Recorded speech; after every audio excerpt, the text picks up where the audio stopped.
Capítulo 4 do princípio vital.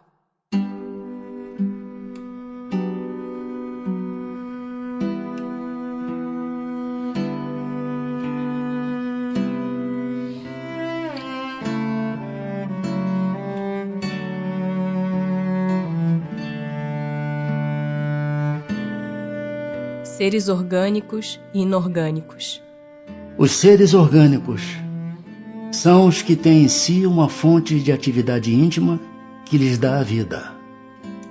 Nascem, crescem, reproduzem-se por si mesmos e morrem. São providos de órgãos especiais para a execução dos diferentes atos da vida.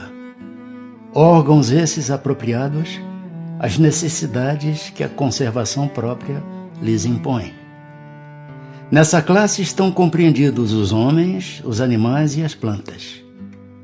Seres inorgânicos são todos os que carecem de vitalidade, de movimentos próprios, e que se formam apenas pela agregação da matéria.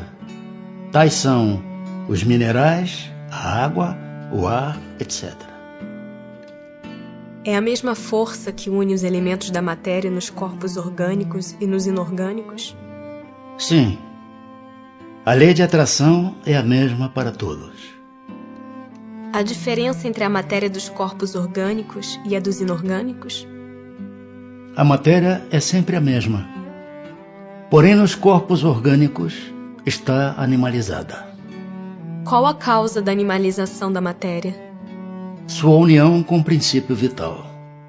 O princípio vital reside em algum agente particular?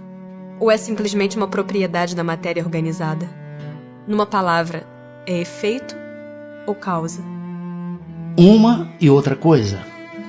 A vida é um efeito devido à ação de um agente sobre a matéria.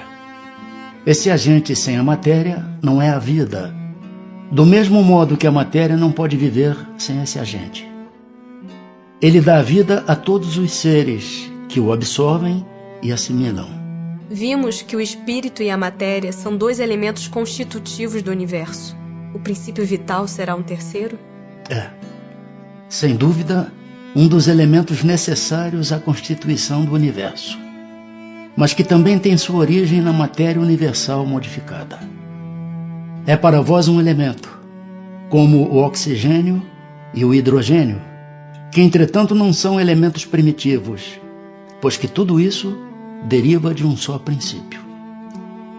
Parece resultar daí que a vitalidade não tem seu princípio num agente primitivo distinto, e sim numa propriedade especial da matéria universal, devido a certas modificações.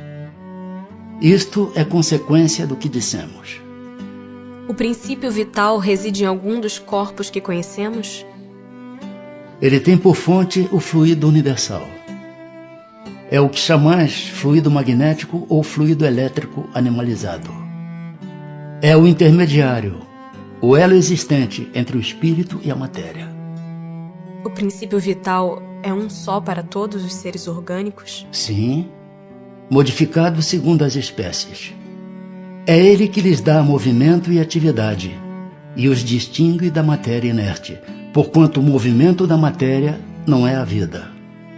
Esse movimento ela o recebe, não o dá.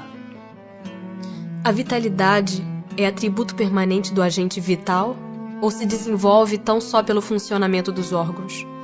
Ela não se desenvolve senão com o corpo. Não dissemos que esse agente sem a matéria não é a vida? A união dos dois é necessária para produzir a vida. Poder-se-á dizer que a vitalidade se acha em estado latente quando o agente vital não está unido ao corpo? Sim, é isso.